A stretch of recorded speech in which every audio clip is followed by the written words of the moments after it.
for their afterlife. And in those we find millets and we find another grain, buckwheat, which is not wheat, something a completely different grain. So that and millets were their staple food.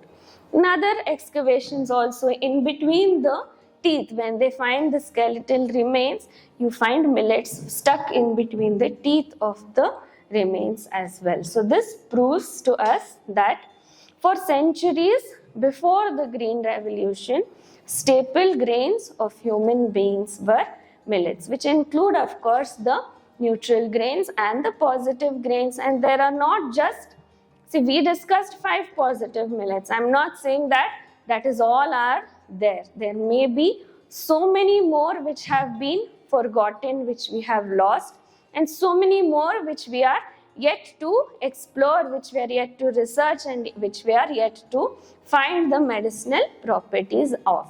We have been able to find these 5, revive these 5 and establish that this is good for this, and you will be benefited in this way by using this. So there may be many more. It all depends on the fiber percentage, the type of fiber, and how they act on our body.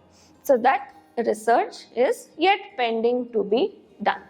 So this is few instances which help us realize that they were the food of the past.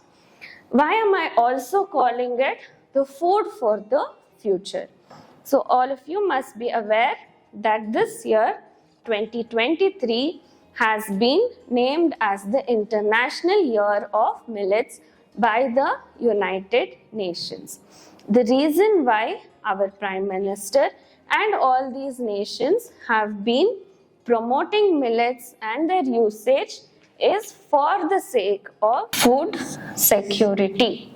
So what am I speaking about? What kind of food security?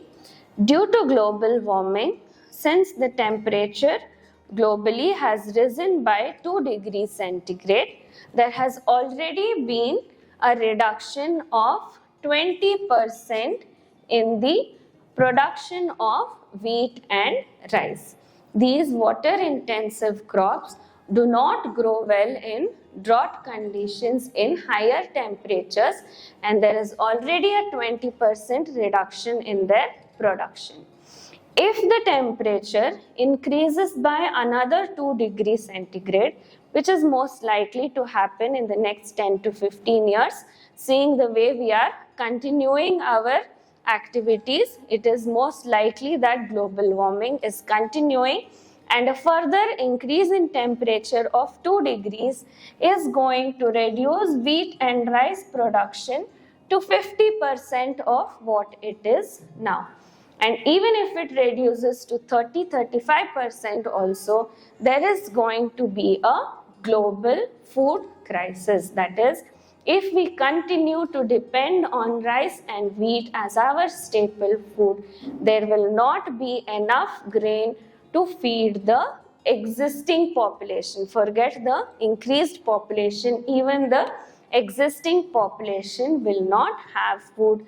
There will be food scarcity, and there will be a lot of chaos being arising everywhere. So for this sake, the United Nations and our country leading it has started promoting millets because they are drought resistant crops. So it is said that the next world war is not going to be fought for territory or for power. They are going to fight the next world war for one scarce resource, which is water resource. So just comparing the water requirement, when you need to produce 1 kg of rice, we consume 8,000 liters of water. 1 kg of wheat requires 12,000 liters of water. 1 kg of sugar requires 27,000 liters of water.